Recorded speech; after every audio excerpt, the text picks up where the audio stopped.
Good afternoon, friends. David Wright here, and I am your host of the Disruptive Innovators Champions of Digital Business podcast. And this afternoon, depending on where you're tuning in from, I am lucky enough to be joined by Cheryl Johnson. Cheryl, pleasure to have you on. Well, thanks for having me. Excited to be here. Absolutely. Yeah, I know it's been a little ways in the making, so I'm glad we're doing it. Cheryl, for those of our listeners who may not be familiar, can you just tell everyone a little bit about your current role? Yeah, absolutely. And one thing, because it might be a little confusing, I know some of my former colleagues are just like, who is this Cheryl Johnson person? So I was Cheryl Poro for a long time. And yeah, I recently went back to my maiden name. So now I'm back to being Cheryl Johnson. So familiar to me, but unfamiliar to most of the people I've worked with in my career. So I go by both. And currently, I am Chief Product and Technology Officer at a company called Betterworks. And at Betterworks, we do, large enterprise continuous performance management, talent management, really looking to disrupt that part of the experience for employees, right? And it's something I'm super passionate about and why I'm at Betterworks. But some of those antiquated ways of doing performance management, those yearly, performance reviews just aren't great experiences for employees. So that's what we're here to transform. And yeah, I lead product design, engineering, et cetera, and having a great time. Love it. Yeah, I'm excited to dig more into that because we've been doing a lot of stuff, particularly in healthcare with workforce management and performance management, especially in access. So, excited to hear what you're up to. I know you were at Thrive too, and I think Thrive's a super cool company, and Salesforce, and we'll get all into it. Cheryl, actually, before we dig into anything though, I like to just ask my listeners what would be, and I'm sure we'll cover a few pieces of advice, but one piece of actionable advice you might look to leave everyone with today. I think one of the threads that really kind of weaves through all of my story, just throughout my career, is embracing my uniqueness. And really, my advice to others is in embracing your uniqueness. I think trying to look like someone, be like someone, compare yourself to someone is never is just isn't a good recipe for success or happiness, right, in life. And I struggled with that early in my career. I didn't see myself at all where I am today as a professional early in my career, and maybe set my sights a little low in the beginning. But also, I was a bit of a rebel, a little, outside of the box. And it wasn't until I landed in Silicon Valley that I felt like I could truly be me and be successful. And there's something magical, I think, especially back when I first landed here in the mid 90s and I jumped on the first kind of internet boom in 1997. It just felt like, okay, I can just show up, be me, be successful. And it was a real eye opener having come from like the East Coast, which is a bit more conservative. So that's been my message. When I do a little coaching on the side, really passionate about giving back and trying to help that next generation of folks grow in their career. And that's always been my message. You can only be you. That's I love that. I definitely for many years, especially in my teens, and then even into my 20s and early on in my career, found myself like wanting to be what you wanted me to be, right? Like, and I remember even in high school, I'd be friends with, like, cuz I played football, so I was friends with the jocks, and I had friends with the bad kids, and I had friends with the nerds. And um you know it wasn't until it took what it took to kind of find myself and who I was as a person. But I couldn't agree more that I truly don't really mind what people think of me today, because I think what it was, like, I didn't love myself either. Like, it took me a while to learn to love myself. And we don't have enough time to get into how that came to pass, but But you don't know how much I love the fact that we have gone there that deep, quick. Like, it totally makes my day. Because that's what I found in my life and career is like, and when for me, and especially the experience of work has been so transformational. And that's why I'm so passionate about work can be such an amazing catalyst for people. If it's the right environment and you are taking the right approach, it can be so transformational. And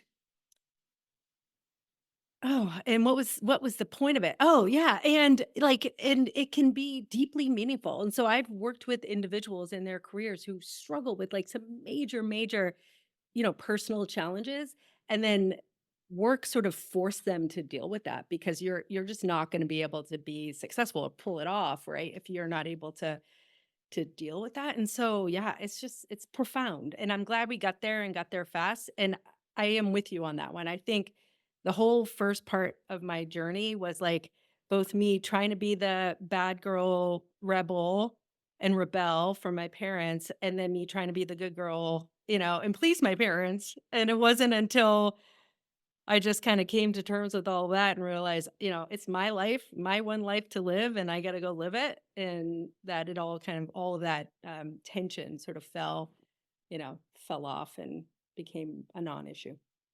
I get it. I mean, the one of the things that I've had the privilege of like experiencing through doing the podcast is learning that like I really appreciate uh women and men and leaders that are just vulnerable and like can share about their experiences, good, bad, and indifferent. And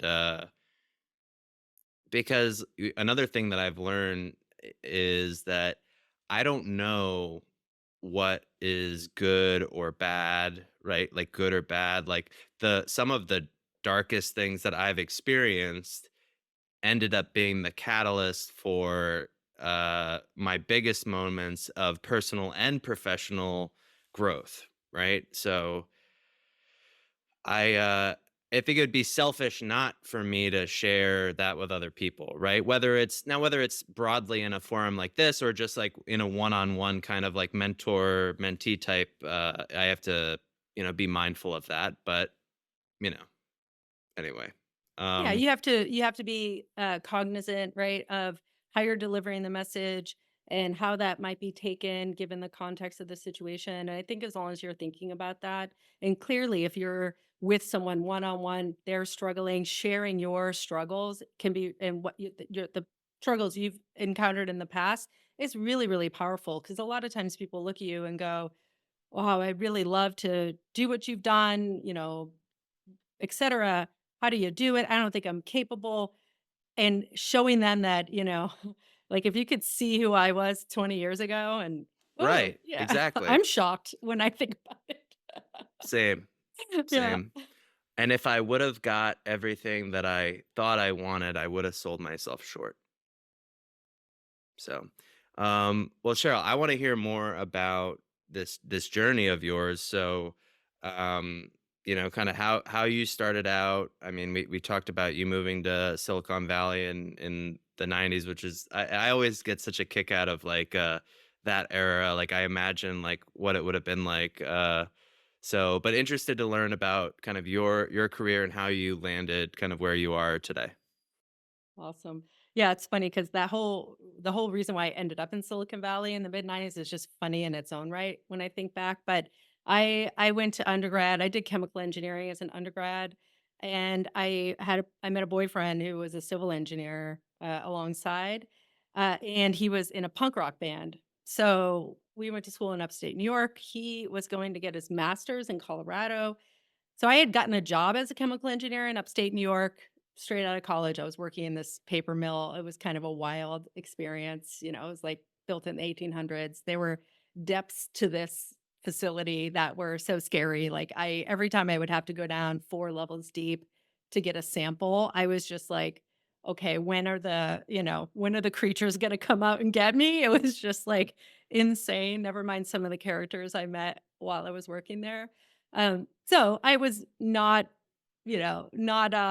adverse to just like I quit and moving to Colorado, which is what I did to be with him. And then he and I and the whole band, so it was a 5-piece punk band, all moved to San Francisco in the mid-90s. So that was the impetus for me to end up in California, right? It was not professional at all.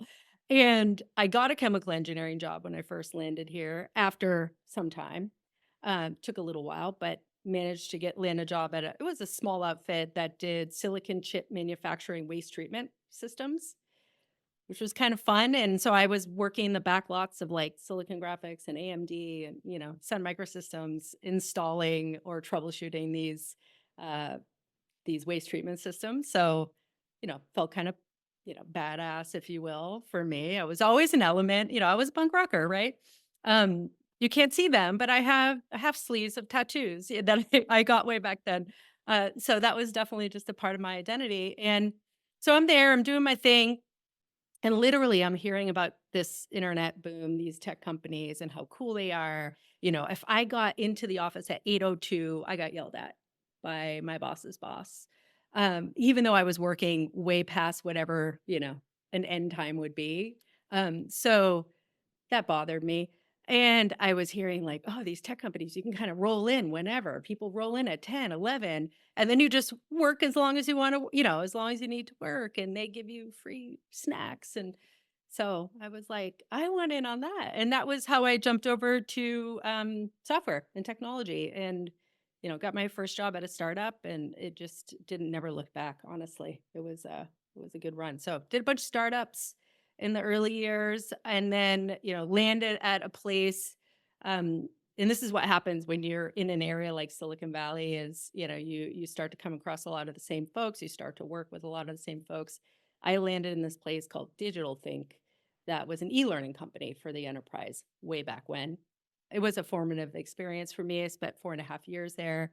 I started as a lead engineer, left as a director, and it was there that a number of people had been going to Salesforce, and it was very early days at Salesforce, like no name recognition. No one knew what Salesforce was. And in fact, some of my former Digital Think colleagues would call me and be like, you need to come interview. And I'm like, Salesforce, what, what, no, thank you. Um, and then I finally was convinced to come check it out. And then, it was pretty clear, one of the things I had to do as part of the interview process was look at the product and have a point of view on some of the technical aspects of it. And when I started digging into the product and it was the early days of the Salesforce platform, I was blown away because I hadn't seen anything like that, especially as a service, right, on the internet. I come from the world of like, you know, you had your room with all your equipment where you ran your all your Right. systems, your internal What systems. what So year what year was that when you, like, were first interviewing there? Like, give or it take? was yeah, it was 2005. I joined fall Wow. 2005, so it would have Wow. been there was, a few hundred people.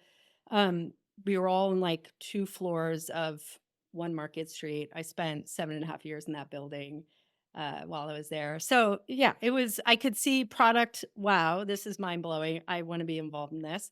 And then I started to learn about Mark, Benioff, and I was like, "Okay, this guy isn't just trying to, like, build a startup and sell it and pocket a nice amount of change. He wants to do something big." And so that was really compelling to me as an individual who tends to like, especially at that time, I just put everything of me, all that intensity I put into like punk rock. And one of the other things I was into in those days was kickboxing. I was a Muay Thai kickboxer. So I had stopped doing that by the time I joined Salesforce. But all of that kind of energy and intensity I've been putting into these aspects of my personal life, I had all of a sudden, right, just shifted and put into my work when I joined Salesforce. And I think it was this mix of like the right place at the right time because that company, I mean, that the whole time I was there, it was just doubling in size, right, growing and growing. So it was kind of an intense experience. And when you're in that kind of place, like there's no room for like work about work, right? Or fake work or whatever I like to call it. Like you are just, it's all about delivery and impact and execution because it just that it's called, that's what's called for, right? So it was an amazing run. I had a 13-year run there, started again as a lead engineer. So one of the other interesting things is, at Digital Think, I was a director, but I took a couple steps back And a lot of, people around me are like, "What are you doing?" And I was like, "Well, okay, I'm a big fish in a little pond. I'm gonna be, you know, I was a big fish in a little pond. I'm gonna be a smaller fish in a bigger pond." But I saw the opportunity.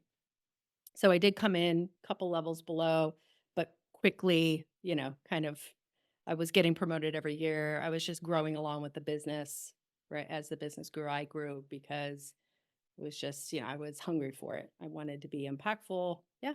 So it was a great run, left as an SVP and have since been in C-suite at startups, which is a whole other a whole other can of worms that we can Yeah. get into if you want. No, super cool. What would you say? I mean, it's just really cool experience. I admire that. What would you say is one of the most important things that you learned, especially like, I mean, I imagine there's just so much stuff like being involved in so many startups, but like that you learned over the course of your journey. And, if you think about kind of the moments in life before learning it and after learning it, just be curious of one thing that comes to mind. Funny because I have 2 things. So let me think of which one I think is No, the you could most share important. share both, I'm gonna please. share both. I love that. So one is, one of the things, especially in those days, right? So I think the one lesson is from my Salesforce days, and the other is from my startup, C-suite startup. So at Salesforce, it was like I was always the way I like to describe it, over my skis a little bit, and so and I was always sort of leaning into like, okay, this new opportunity or role, okay, this scares the hell out of me, but I'm gonna do it. And I got used to just always every year and a half, 2 years being scared.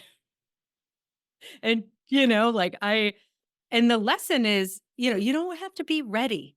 You just have to be courageous and you just have to be willing to take a risk. And that for me, and you don't want to be always, ahead of your like over your skis in the state of anxiety or whatever. But every couple of years, that jolt, right? To your point, it's those challenging moments that create you. They Yeah, create who you are. it's true. And I mean, I think for me, and I've talked to a number of leaders about like fear of failure and imposter syndrome, right? Which are both common feelings, or were common feelings for me when I'd be flying over my skis, right? Um, but I've found that in moving through that with courage, right? Um, Time and time again, then it goes away, because you realize, holy cow, I can actually do this, with the help of colleagues and a therapist and other stuff. But you know, it's true, right? And I was able to kind of grow into my own self-worth and be right sized, like that's the way I like to look at it. But Yeah, I like that. And it's so good for you to be honest there too, because I am when I talk to folks and that in those moments, and when I'm coaching someone who's going through that, like they're in the pit, and trying to claw their way out, I never go it alone. I usually have a coach and a therapist. Like it's a 2 team, effort.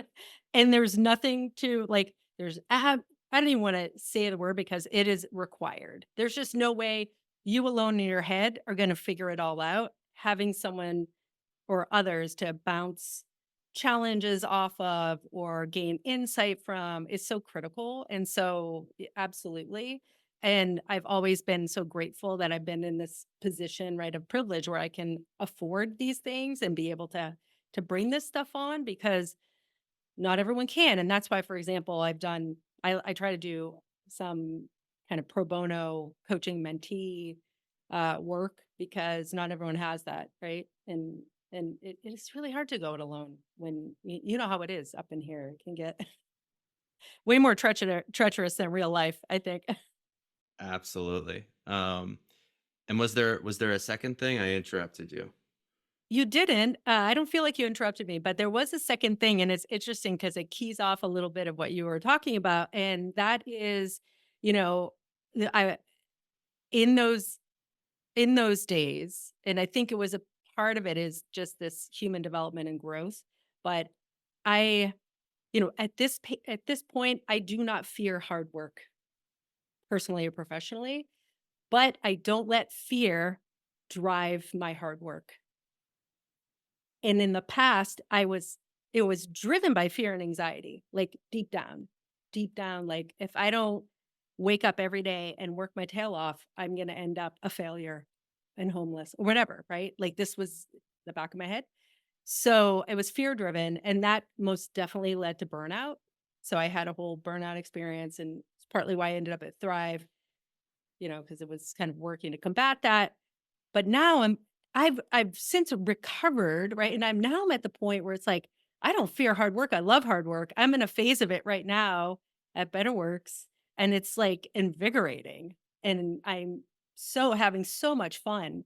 And it is not easy by any stretch. I've had to do some really hard things, right? Navigating a startup, and especially these days, when I think back to what it was like, and like that whole time I was at Salesforce, it was just, you know, everything was kind of pretty hunky dory and it was growth, growth, growth.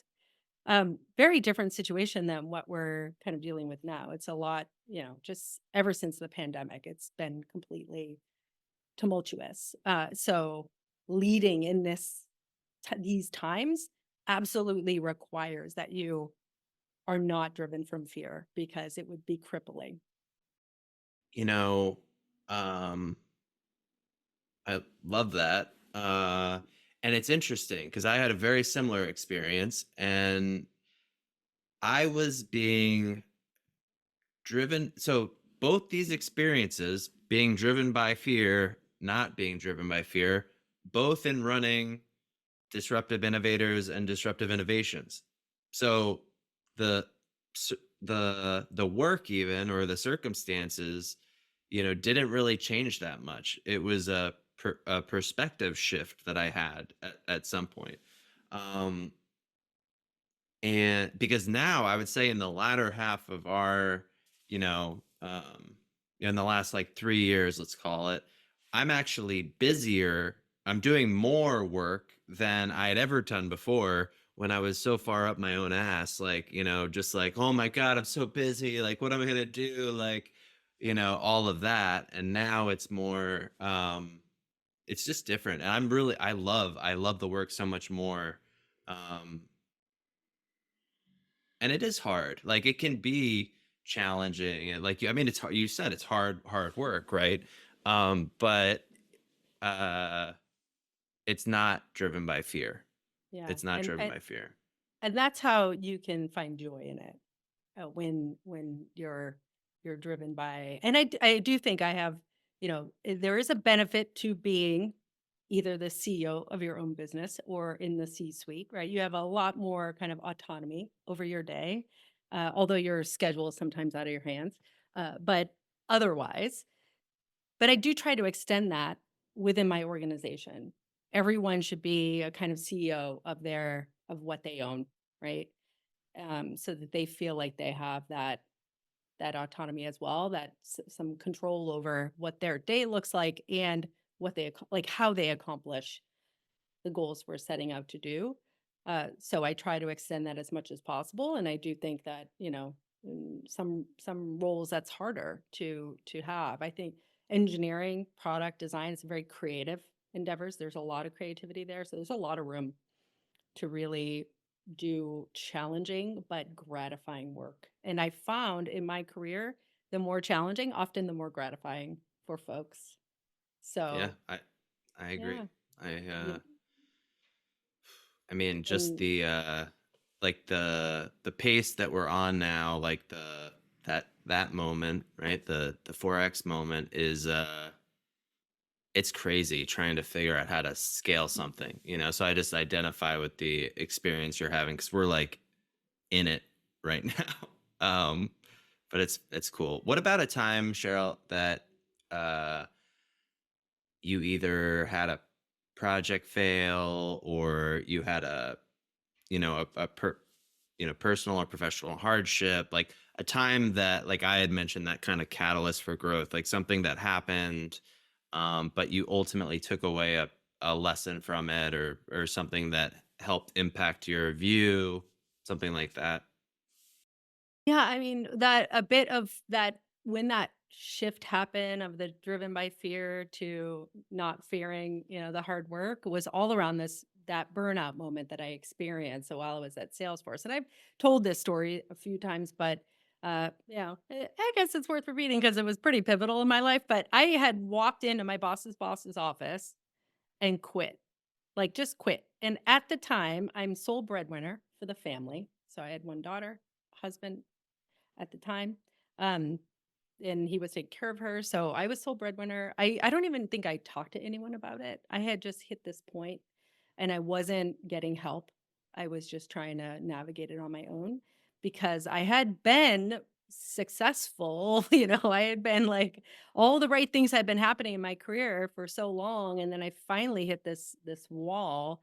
And I really frankly didn't know what to do about it, how to handle it. And all I could think in the moment was to quit. And thankfully, my boss's boss at the time was like, no, I'm not going to accept your resignation. I don't see, it doesn't seem like you're doing okay. Take some time off. And it was right around this time. It was a little bit earlier. And so he told me to take the month of December off. It was like a quiet month for us. We kind of didn't make any changes over the holidays.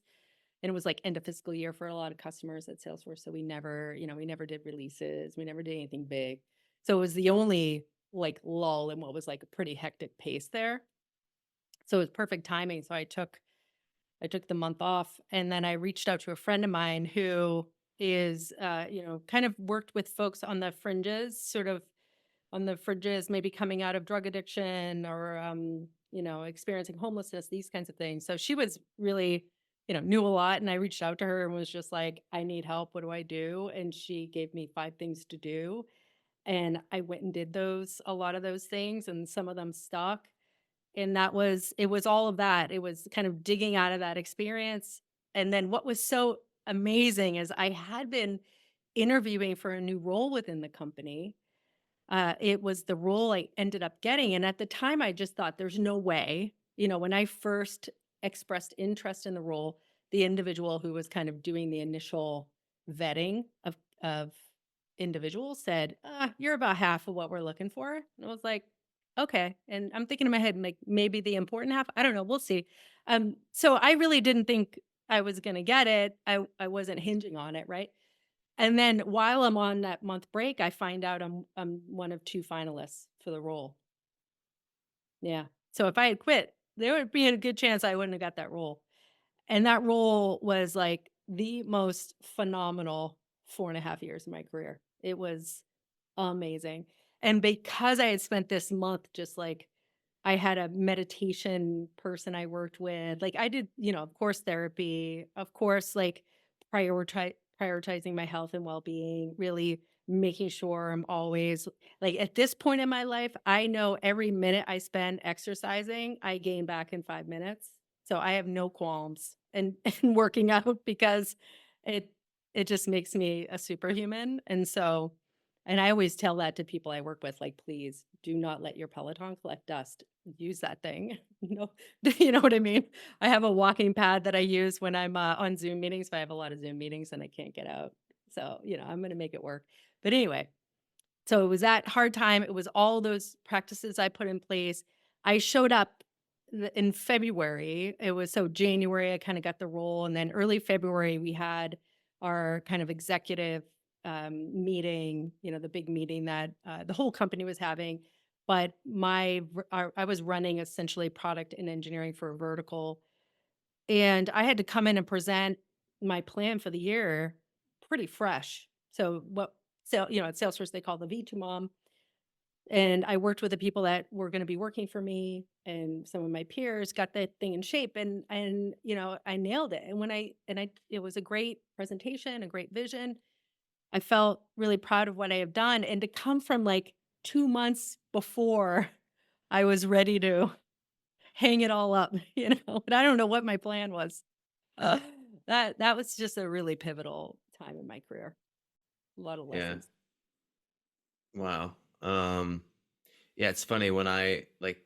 when I had my reset moment, if you will, like that when it shifted for me, I like rededicated to meditation, a new therapist, like all those things. So there's got to be something to it because it had a huge impact on me too. I'm actually going not this weekend, but next weekend to a men's retreat with this group of guys in Hermosa Beach. We're doing like a meditation retreat. So yeah, I'm a big proponent. One of my advisors tells me like you shouldn't leave the house without meditating. That's what he tells me. So, because I'm a I'm a huge better person if I meditate. So Yeah, absolutely. I think it's important, especially if you're going to really push yourself and grow as an individual, professionally, personally, understanding the nature of the mind and it's not like this is anything, it's not like we're special unique, right? We're human beings and we all can suffer from this. So spending time to understand the nature of the mind and to and I look at meditation like lifting weights, but for the brain, right? Because a lot of people will say, "Oh, I suck at it." Well, the point is to like your mind's going to wander. That is the human condition.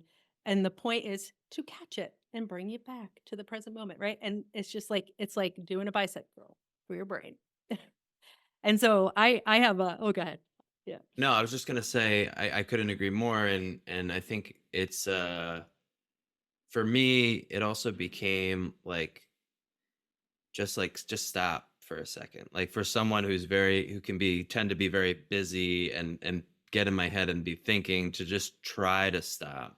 And also the fact that like I can pause and breathe because I'll forget to breathe sometimes. Like whenever. It doesn't need to be like in the morning or at night. Like I could just stop in the middle of the day. Now it's a little harder, when you have like demanding tech jobs, but just like sometimes I just need to like step away for a second. And when I do that, I'm usually more effective in the next moment. Yeah, So and really it is accessible to anyone and everyone. I had gone through this program a couple of years ago, and it came in really handy when I joined Betterworks because I again felt. And here's another lesson: is no matter like there, I don't believe there are any like quote unquote great leaders. Like you never get to the point that you're just great and you're always going to be perfect, right? Every experience is going to challenge you in a new way. And what makes you ultimately successful is being willing to face that challenge head on, grow from it, learn from it, to always retain some amount of humility in that way. And so when I first showed up at Betterworks, I was like, again, over my skis.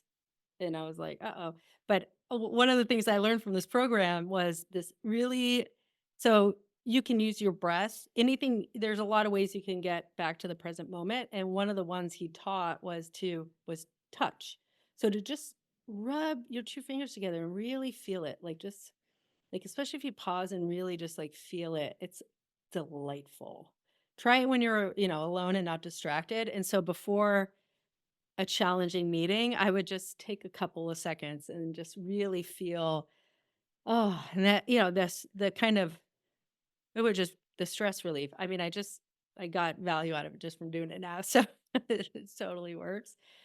And so I was trying to teach the people on my team that as well, because I do think, depending on your role, you can, engineers like tend to always be thinking of what can go wrong. Right? And so if you let that get carried away, it can be debilitating.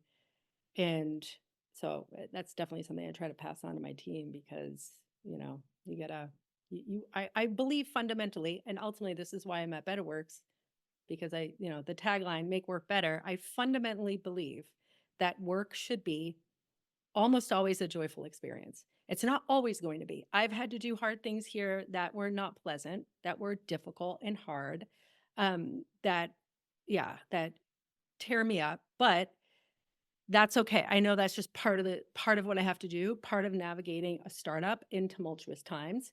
It's not always going to be rosy, and that's where we all grow. But ultimately, with the right environment, right? And it can really be a joyful experience. We spend a lot of time at work and with our coworkers more than our families sometimes. So The worst is when it's, when you're in a culture or an environment that is, inhumane, is how I describe it. And all I try to do is be a humane leader, is just think about the human on the other side of the equation. Love it. Um, well, let's talk about that. I just at this point in the episode, Cheryl, I do like to ask favorite book or literary piece or podcast, whatever, that you'd recommend to the listeners, either all time or that you've been reading recently. Your choice. That's great because, like, I consume content voraciously. So anytime I get this question, I'm like, I don't know. I'm constantly listening to things and reading things. One of the books recently, and it's a kind of it's been around for a little while. It's maybe an oldie but goodie. But and I initially got attracted to the title because this idea had been in my mind. So personally, I have embarked on I've gotten really excited about weightlifting. And I used to lift a lot, in particular to facilitate whatever sport I was doing at the time. In college, I was a ski racer, so slalom, giant slalom. So I lifted, to build muscle for that. The period of time that I was a kickboxer, I lifted, and then I had stopped. And then I had been reading a lot of just about how important it is the older you get to lift weights, weight bearing exercises. And I was like, I love weightlifting, so let's do it. So I had worked with a trainer. During the pandemic, I got a tonal, which is a great machine, digital weights mounted on my wall right there in my office. But somewhere along the line, I just had decided that I want to see how far I can take this transformation. And it's one of those things where always in my mind, no matter how hard, I never saw that for myself. And especially a woman at my stage in life, I'm not going to mention age. I don't need to do that. But I was around working in the 90s, so you can imagine. You don't usually see that as the time to transform, but I've just decided that I want to do it. So I am really locked on, and I'm going also to the gym so I can do heavy deadlifts, heavy squats. Like, I'm having so much fun with this and so not afraid of hard work and so not afraid of like those 2 rep max deadlifts that make my head spin. It's just so much fun, So yeah, sorry, you were going to say. Badass. I was just gonna say Thank that's you. badass. That's all. It's fun. It's so fun. I'm having the best time and I can get really into these things and then it has so much kind of glow on the rest of my life professionally because that's how I'm feeling. I'm like in beast mode, right? At work and professionally. And so anyway, the book was The Hard Thing About Hard Things. And it's really applicable for where I am now as well, a leader, C-suite in startups because when I think back to that time at Salesforce, that 13 years, I was kind of in middle management, right? And and it was a company that was growing, growing, growing. And so the challenges I faced were challenges of growth. And it was great in that it really required me to step up. I mean, I didn't have to. I could have just stayed, somewhere in the org and plenty of people do, and that's okay. But because I wanted to grow, I had to rise to the occasion all the time, right? So I was always looking for like, how do I elevate who I am and how I show up and how my work. That was a great experience. And now being in startups and sometimes things go awry, often they do, right? It's a very different. You are often doing hard things. So the book really useful, really resonates a lot of the messages. And there's a lot of overlap too with the work we do at Betterworks. And as a leader, performance management, right? Just helping get the best out of everyone in tumultuous times as well. There's a lot of, yeah, Ben has a lot of great tidbits in there um, uh, for folks in that space. So I think, if you're a leader in a startup in particular, it's a real nice resource. Yeah, I mean, this is the way I build my my book list, so I'm definitely gonna be checking it out. Um, so Cheryl, let's talk about Betterworks. So you're in this executive role, um, chief product and technology officer, right? Talk to me about your vision for the product, for the technology, based on the overall mission of the organization, and maybe kind of what you guys are working on, what is how that's taking shape. Yeah, absolutely. So we are, we're passionate about creating, helping with technology and the kind of programs around the technology. Really fantastic work environments and cultures for people to show up and do their best ultimately and be impactful. So what we do is really about connecting business impact to performance and doing that for really large enterprises, which is it's more challenging, right, than maybe a startup environment where you have a smaller team. So right now we're very focused on sort of enterprise scale of capabilities, functionality, being able to adapt to very large organizations, but also very complex organizations that have complex needs. So there's a lot of maybe somewhat unsexy behind the scenes work going on right now to unlock more and more of that. The company's been around for a bit over 10 years, sort of got started more in the SMB space. It's your typical trajectory. Salesforce went through the same thing. We were more SMB, grew into enterprise. So I've been on that journey before. So it's familiar, and it's partly why I'm here too, right? Just having had that experience. So, how do we build what is going to meet the needs of our customers now, but also the folks that we want to be able to serve in the future as well? And we're, really far along on that work. I joined almost 2 years ago. It'll be 2 years in January. So a lot of that effort is sort of culminating now and unlocking like a whole new set uh, of customers for us, which is super, super exciting. So we're trying to do that all while maintaining real consumer level ease of use in experience for the employee. So, we're selling to HR, we're selling to, for business impact, for building a performance culture that's aligned strategically to the organization. Like that's the vision that we're selling, but it does not work if the individual employee does not want to come in and use the software if you have to force that. So there's a lot of effort to make the experience very streamlined in the flow of work, intentional. And one of the things we're super passionate about and have been really, really focused on is leveraging AI to, make that next level. Does Betterworks sit alongside like Workday and Oracle and like like these other kind of HRIS platforms? Like, is it kind of like a like you guys are integrated to those platforms? Absolutely. Yes. Yeah, we're integrated with those platforms. Obviously, those platforms have a lot of this kind of functionality. It isn't always the areas that they're investing in. So maybe they've stagnated a bit, and that's really the kind of reason why, we're a bit unique in that we can serve the same scale of enterprise, but we are solely invested in transforming performance, talent, and just uber focused on creating that real seamless experience for the employee. A lot of times those core HRIS systems are more built for the HR department, Right. and employees don't love them Yeah. necessarily. No, for But sure. getting That makes specific. sense to me. We've seen the same thing kind of in like even in like knowledge management or different areas like this where and not with HR systems but with like a CRM or a service desk where like that ends up being like something they can do but like sometimes there's better options not to speak ill of any of the my friends at these other software companies, right? Um, what about since you've been there, some of the biggest challenges that you've faced kind of since you've been at Betterworks? Yeah, I mean, definitely navigating the through what it has been a little bit more of a couple challenging years from, there's been a lot of belt tightening, you know.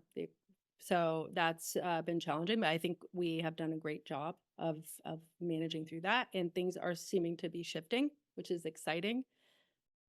Did you guys have you just I just like randomly thought of this when you guys were developing because like over the last 2 years like you went from like where you were and now you're serving enterprise customers like in developing that, did you guys have like an anchor customer that you were kind of like collaborating with to develop a lot of those enterprise features? Like, was there someone you could kind of like an enterprise customer you could work with on that? Thankfully, we've had many. So this is the exciting part of it. And we've had many that are been so gracious in going on this kind of journey with us and partnering with us to get to this place. So we have a lot of insight in what our customers want to take it to the next level. And we listen very, very closely to them. We partner very closely with our customers and prospects. I'm in a lot of conversations with customers and prospects, really understanding what their needs are, making sure that we can deliver them in a way that really translates to the greater population, right? So true SaaS movement from a product standpoint. We're not just doing individual one-off solutions. We're thinking about the broader landscape and what everyone needs. And we see a tremendous amount of alignment on what organizations need. So that's been really wonderful to see. In that, we're all rowing the boat in the same direction at this stage. And it's the same whether we're talking about the more complex capabilities they want, right, from the back end, but also from the end user experience. So we have a lot of great feedback, and we've revamped our user experience as well, and have just included lots of those tweaks that users have been wanting and asking for. So we're really excited to be able to deliver that. We're going to be delivering that over the next year. So, starting very soon, this next year. So that's been great. And one of the most challenging things, and from a good way, has been how to bring AI into this space, into this audience in a way that really, the way I look at it, honors the human and human resources, and isn't just a gimmick, and isn't just where, we have AI too, but we've been trying to be extremely thoughtful and careful about how we're implementing AI, because we want it to be really impactful and not just something that a me too, like we do this too. But really, I see so much value to AI and generative AI potentially, but we have to get it right, because if we don't get it right, it can be a pretty negative experience. It could be a detractor. Absolutely. I couldn't agree more. Especially for a solution like yours, right? The little that I know, just but like thinking about it, I see how I really appreciate that you guys are being careful with it, because you are having an impact on these individuals, these humans, right? And I they're I can Well, I was gonna say, I can give you one really, like, clear example. So one of the things we have rolled out, which folks are loving, is our goal assist, because you're gonna come in and create your quarterly goals. In the past, you would have had to just start, "Okay, what are my goals this quarter?" So now we have an AI assist that will look at, like, your last quarter's goals, your boss's current goals, your top company goals, your job title, and it just looks at all this information and proposes a bunch of professional and developmental goals for you. And it's in a second. And that is, like, users have loved that, because they go from having to, like, "Oh, no, what is what am I gonna do?" to, oh, they just have to select what they want, tweak it, and move on. One of the areas that we haven't implemented AI yet, which we intend to, but have to are really just deep in thinking about it, is in calibration or talent review. So in a big company, maybe it's like a 9-box review. So where do your people fit? And yes, you could imagine having AI determine where your tens of thousands of employees fit, but this is really critical, important information. And you have to be really careful. One, I think, especially for a lot of our EMEA customers, they're not going to be cool with AI making those decisions.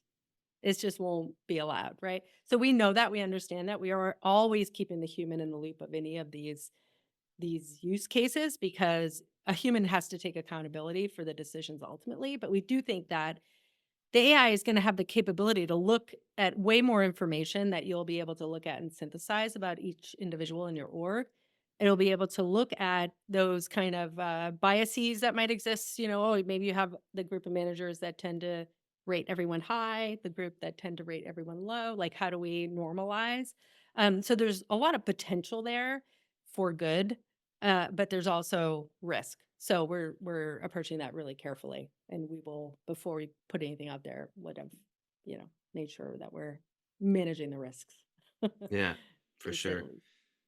least. Super cool. So a couple last questions for you, Cheryl. One would be, um, so in the uh, HRIS industry, what do you think will be some of the biggest changes as time passes, or with the understanding that you don't have a crystal ball, like where do you see the industry going in the future, if you will? Well, right now there's so much talk and enthusiasm and energy around AI, but also skills and skill development, and seeing that, everything is changes pretty rapidly. And so you need to look at your talent as talent that you can evolve, that you can invest in, that will evolve if given the right tools, if given the right support. So there's a lot of energy there. And so we're putting a lot of energy there. One of the big question marks, and where I don't have a crystal ball, is ultimately the impact of AI to work today. So there's a couple of elements from my standpoint. So one is AI is a tool. There's an explosion of innovation. I was at an event last week, so this is through an investment that I'm a part of that's like Salesforce related. And there were a number of portfolio companies presenting really cool, innovative AI technology. And right now, there's explosion of innovation, and you can see a lot of different ways of interacting. Could be really embedded in the tools we already use, or it's like a chat interface, or it's a this or a that. And I think that we're still in this mode, and then it'll start to, the grooves will start to form. The sort of natural ways. So I'm really eager to see what happens. Like, do we end up just in like chat interfaces all day or not? It's still unknown to me. I think it's probably more flow of work, more within the tools we use, if I were to make a bet. But then second is how much of what we do is going to be automated away. And then, yeah, and then what does that leave us to do? I have a 17-year-old who's applying to college, and I'm like, I don't know what to tell her. I just tell her to follow her passion at this point, because I wouldn't know where to guide her from I think the jobs of the future don't exist. And and I'm not much of a futurist, but I try to listen to some. Well, I mean, I think you nailed it too, like in that, like, I was at the IBM innovation office a couple days ago. They invited me over there, and they were presenting on some HRIS solutions. Actually, they had developed something called like Ask HR, and then there was the orchestrator, and it was very cool stuff. But some of the colleagues, these like CA, CHR, whatever, yeah, CHROs, right? We're talking about how they're encouraging their staff to be open to upskilling, like, because people don't want to just fire people if they don't have to, right? So like, what's next up, and like how instead of people being like, oh, AI is going to take my job, to instead be thinking about like, okay, AI can help with this, so what can I do, like, how do I level up, right? And just coming at it from that mindset, I think is I don't hear that all the time, from just the masses, right? So I think more of that, less of the fear mongering will do everyone Exactly. good. Yeah. Yeah, a little less of the fear, and it's interesting because, like, in education, right? And I get it. In education, you don't want kids going and just like having ChatGPT to do all their homework. I get that. But from my standpoint, and I think we'll figure this out, is that these tools should help us. One, it helps someone who's more junior in the career really up level much faster. So you see the biggest impact in performance from a more junior employee, like with coding copilots, for example. You get a ton more benefit if you're more junior, because you're essentially getting all the lessons learned, right, funneled through this copilot. And so it helps you just write code better, faster. Great. If you're super senior, you're going to get way less of a lift, but that's okay. So the way I look at it is like these tools should level the expectation that we all have for each other. at a bare minimum, we know what you should all be capable of because of these tools. So what's next? So it should hopefully unlock that next level of whatever innovation is going to look like for us. Yeah, it's all fascinating and we'll see. It's a fun time. I've been saying that, and I'm still in the Bay Area, which is wild. And I've been saying that it's a fun time to be here because there's a lot of energy here now with, open AI here and a lot of AI startups, and there's been a lull, so it's been nice to just, feel the energy and be a part of what feels like something that's really exciting and transformational after, a few years of kind of doldrums. Yeah. I was just talking to this guy, Gaurav from Collective Health. They're out in San Francisco, and he was ex Apple, ex eBay, and just like the way he was talking about like what they want to do is just like it's exciting. It's exciting. So now the promise is real, and it's now like it's happening. So Absolutely. Yeah, and I've seen enough of, missed, like where there's more hype than reality, and I'm a skeptic. I am such a skeptic when it comes to technology. And I see and I know, like, yeah, it's different now. This is real, this is meaningful, and embrace it or you'll be left behind. for sure, for sure. Great advice. So this was awesome, Cheryl. Had so much fun. The last question I just like to ask all my guests is if you could go back 5, 10, 15 years in time, what advice would you give your younger self? So for me, it's always been around trusting myself. I think you captured it actually, even the best way. It's like you learn to love yourself. And if I could go back and have and given that message to my younger self earlier, just when I think about how much anguish I could have avoided, because ultimately that's what it comes down to. Because if you to be really to show up authentically in as a leader or as an individual, it requires you to just really be good with yourself. And that is like that's real graciousness. And when I think back to when I've been in my worst behavior as an individual is because I had a chip on my shoulder, because I thought I was maybe not worthy, because I had imposter syndrome, you know? And ultimately I wasn't a good human being in that moment. And that has been the hard lesson. I wish there's some moments I wish I could go back and behave better, but ultimately it's like you got to learn lesson in your time. So yeah, if I could go back and just be like, learn to love yourself, honey. Like I agree, though. It takes what it takes, right? So thank you so much for taking the time today, Cheryl. this has been great. I just love I love that we've been able to weave tech and like all of that stuff with just really meaningful human discussion that I hope helps Thank you. even one That's person. like we didn't anticipate that it would be like this when we started, but this is what it turned into, and we're running with it. So thank you for your participation, and to our listeners, thank you all for tuning in, and we will catch you all next week.